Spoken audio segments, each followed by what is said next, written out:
with baby dad and baby mom irritation. Let's go here. Let me say this too. Everybody um, can say that they've had a parental experience, right? Whether good or bad. You can say how you were parented, what you adored about your parenting you received, and what you absolutely couldn't stand, right? If there was anything to stand, if there was anything to really, really love about one or the other, right? You can do that. So, given the fact that you can do that, you can also determine what type of parent you'll be based off that. The importance is understanding where you place the root. So, what you have to do is, okay, say you get into a situation where you can't stand the mom.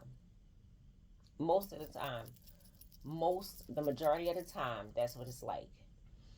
It's the dad absolutely despising the mom. Um, Most of the time, that's because she didn't continue to stay with him, or because he has his own mommy issue, and now that woman reflects that, and he wants nothing to do with what that parenting looks like because he hates the way he was parented. He may not have ever been able to find the words, but once he hears somebody say something about it, all of the buzzers go off. All of a sudden, he's at peace a little bit with the baby mom because he understands that it wasn't really her.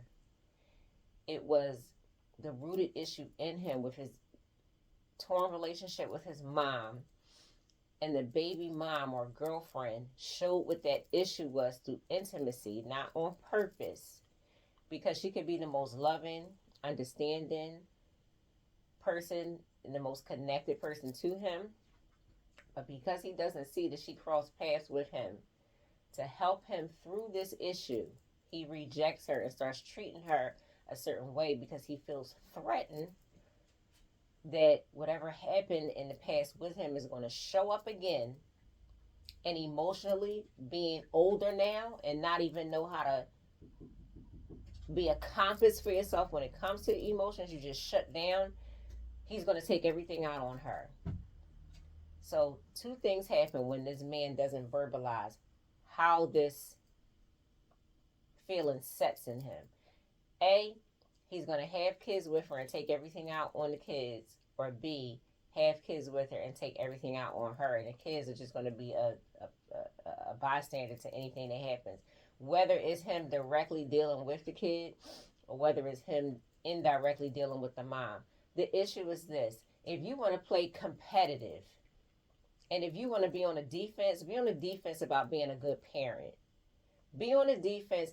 If you want to put competition somewhere, instead of arguing with her over all of the wrong things,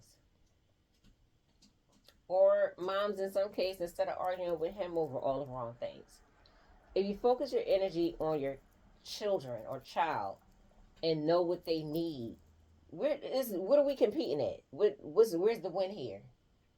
Because if everybody, and I'm saying parent one and parent two, is contributing to the well-being of this being that you created, then you really don't have nothing to argue about. It's not really nothing to argue about. You don't need to put, I did this and that more, but I did this and that. From my experience, the only reason why I brought up anything about the doing, and most of it was what wasn't being done. I never sat here and went 10 miles talking about all that I have done as a parent. You know why? Because I already desired to be a parent. I just didn't desire to be a single parent. And so even if we can't be in the same household, supporting your kids at a distance is not an impossibility. Because if you can set up a booty call, you can make a phone call to spend time with your kids. And that's that. And so, regardless of whatever resistance you think you're going to receive from the child's mom, understand that you put that resistance out first. That's why you're getting it, because you're too afraid to get what you dished out. That's really what that is. When you hear a bunch of guys make excuses to say, well, she, like I was saying in the other one, she won't let me come see the baby. No, you know why? Because now you've become an untrustworthy person. You just like anybody else. And because you haven't established a secure connection, secure connections do not need romance to survive. They need trust. Because you haven't established a secure connection with the other parent, you are just like any other stranger, and you make yourself a stranger over time. The more and more and more you stay away. I tell my baby dads, my ex-husband and my son's dad, all the time, people would pay money to have a baby mom like me. Oh my God.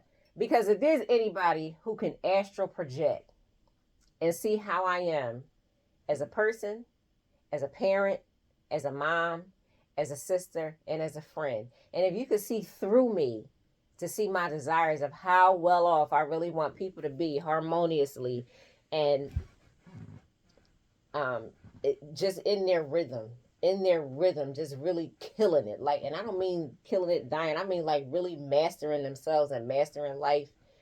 You would be at my defense every time somebody even tried to say that I think this, that, or the other in different way about them and I want them to fail. That has never been a part of my makeup, and it's not going to, it's some things you just know that's not going to be a part of my makeup.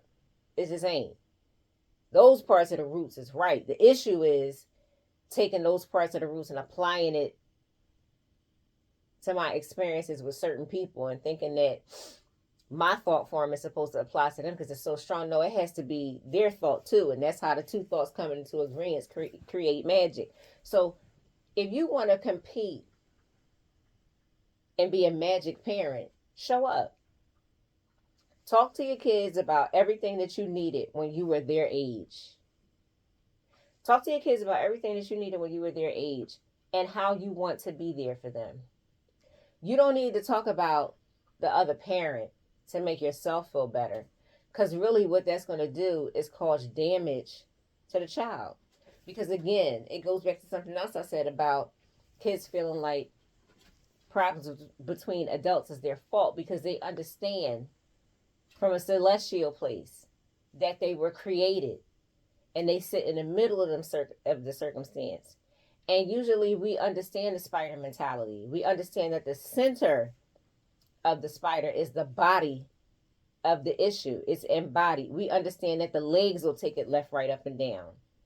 But the body of the spider will still be the body of the spider. So if you say mom's legs is on the left of the spider and dad's legs is on the right of the spider, and the more we walk in one direction, we take that one side and the other one side instead of staying centered, and there's still issues being thrown back and forth between both legs, the body, which is the child, which is the creation out of those two, is going to consistently think that it's the problem. That's how kids factor that. It's not so much to say,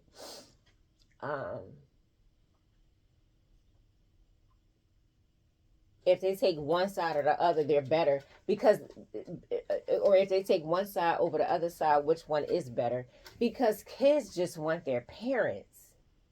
Kids don't know that their dads is dumb or their moms is lacking until they get older and understand that. They understand the safety net of the energy, the people who hold the energy that they came out of. Something beyond your human understanding recognizes that. The child don't see the parent have an issue until the child is traumatically affected. They see, and they're startled, and they're put in a shock, and they're scared, and they don't know where to go. The fuck, because mom and dad is the hero. So if mom and dad is having a problem, who they gonna go to? Who are they going to go to? Who's going to rescue? Where's the rescue squad? Aunts and uncles? Well, aunts and uncles been watching it. Now the kid done put together the math, and they realize that none of it makes sense. If you're telling me to always be there for my siblings, listen to this. This was my real life. If you're always saying take up for your siblings and you see your siblings fight, Where are you going to go if in the house mom and dad are fighting? If you see mom and dad fighting and you're at a family reunion, right? Say for instance you're at a family reunion, all of your aunts and uncles are there with their kids, and you see how they get along, and then you see your own family, and you see how even amongst other family members there's a separation that you see that doesn't exist with your other family members. And you just you sit there wondering, well, what's wrong with my family? And you see how even if the other cousins start fighting the other cousins, their siblings will jump in and separate it. But when somebody starts fighting your sibling, you're standing there scared because that's what you're used to. You're used to the dysfunctional household and standing on the sideline. And you see that the uncles and aunts stopped it, but mom and dad did not, because that's their environment, always fighting. And then the aunts and uncles say something to your mom and dad, and then your mom and dad get on the defense and don't tell me how to raise my child, and don't tell us what to do, and maybe they deserve to get hit. And mom might be the one saying that because that's all she do is get hit. It might not even be the truth. And dad is saying that because the only thing he knows how to do is physically respond to everything because he don't know how to use his words. So the family reunion is a complete and total sham. Y'all get in the car, you go home, as quiet as a mouse, and then one tiny thing happens, and a volcano erupts in the kitchen. And all of a sudden, you're seeing your mother get thrown across the kitchen floor, and all of her rollers fall out of her head. And you're looking at her, laying there defenseless with the most confused look on her face. And she's holding her hands up and trying to stop dad from grabbing her. And dad grabs her, and all you see is them fighting. And you run away into the living room so that you don't see what's going on. Because the visual of what you've seen so far is fucking enough. Hearing it is a horror flick. Hearing it is a horror flick. Because hearing it makes you want to see what's wrong. And you already got an inkling of what that looks like. And you don't want to fucking see the rest. So you go hide. And then when you hide, you're not able to prove to yourself what really happened. You just know what the beginning of the turmoil looked like. And that you don't want to see it again. You can't run to your sister and your brother because they're always fighting all the time. So they're just going to flag off what's happening between mom and dad. You can't call your uncles and aunts because if you do, that might cause another fight. If they decide to show up, then it's going to be more fighting between adults. Then if you tell your aunt and uncle what's happening, they're going to say, well, it ain't nothing we can do. Where are your heroes? Where they at? Strangers? Probably. But how can you feel confident enough to go to a stranger when the people who are closest to you are lighting fires left and fucking right? I used to call 911 all the time when I was little. I would call and hang up, and they would call back. And I would do that shit just so they could probably hear something going on in the background, and they can show up without me having to feel like I told on one of my parents. Somebody needed to save the fucking day. I couldn't do it. I felt totally incapable and pointless as a kid because I did not know why all this shit was happening. And it didn't have anything to do with me. I was the product of that environment. Literally the product of that environment. Compete with your unresolved parts of yourself to the point where you get so sick of challenging it that you sit down with it to understand what you need to do to banish all of it and give yourself a real fresh start. If you're going to compete when it comes to parenting, you don't beat the other parent up. You take time to understand why you were even drawn to that person in the first place. And what in you needs to be fixed so that doesn't become a part of your life again. That's really what need to be figured out. Because if not, all of these cycles are going to continue. And that don't really benefit nobody but the system that's designed to see parents who can't get along fail and end up in poverty because their mental space, how they function as humans, is already poor. How they function as people that's supposed to get along is already fucked up. It's already crippled. It's already broken. Systems are created for the broken the minute that they come out, because broken people don't know how to have rule over themselves. So they got to follow rules outside of themselves till they understand that they're the master of their own destiny. So get into this place of, what can I do? What should I do? What will I do? As a parent, oh my God.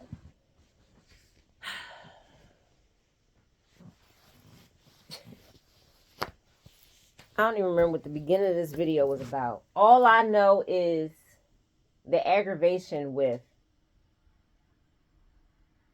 being a parent. I'm going to do everything I'm supposed to be doing anyway.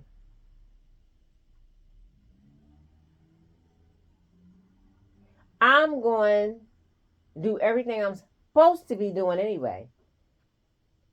And then there's a grievance that grows with the parent because she feels the absence of that dad not showing up again. I felt the absence of my dad not showing up while I lived in a house with him because I never felt safe.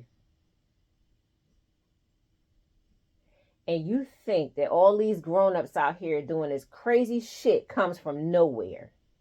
It comes from rejection. It comes from whatever their upbringing was, and then when somebody doesn't agree with them,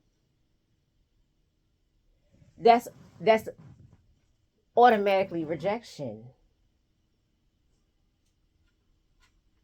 Oh my God.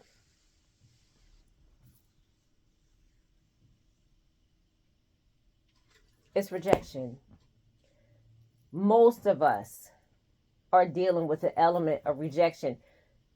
Like I said before, I might not have said it in this video, but I say this all the time. The first person I did this with outside of myself is my sister. We was having a long talk about something. When she stopped talking, I said, why? She answered that question. I said, okay. Why? Answered that question. Okay. I think that went on for about 5 more times, because every time you figure out the why, you're unfolding the reasoning. And if you can unfold the reasoning, you can give yourself a resource to figure out your own shit. You can figure this out. But the rhythm of how your day goes and the habits and the functioning dysfunction that you're used to moving in, it's so hard to break that once you've lived inside of a way for so long. You got to get sick of what that look and feels like.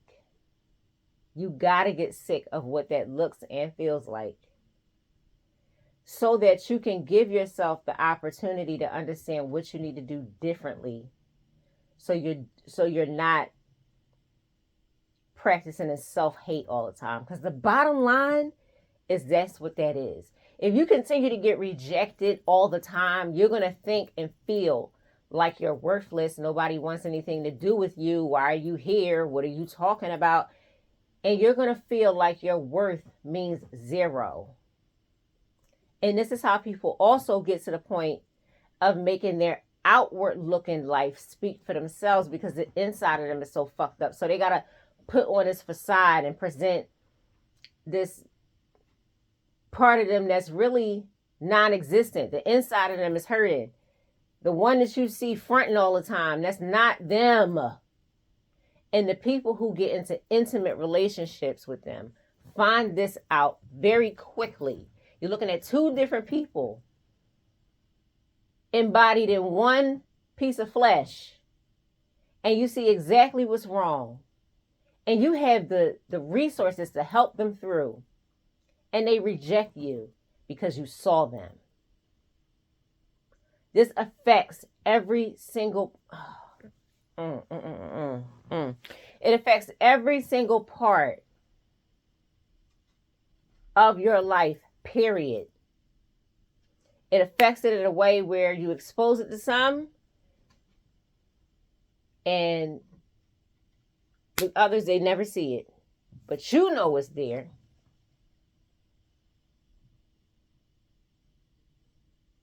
If you can figure out the master plan to be a trickster, then you can figure out the master plan to live in truth and help yourself. That's how I feel about it. And being a neglectful parent is not a solution, because as much as you want to be spiteful and petty and get back at mom by doing nothing, you're hurting that kid, and you are ultimately hurting yourself, and then you're going to have to pay for it.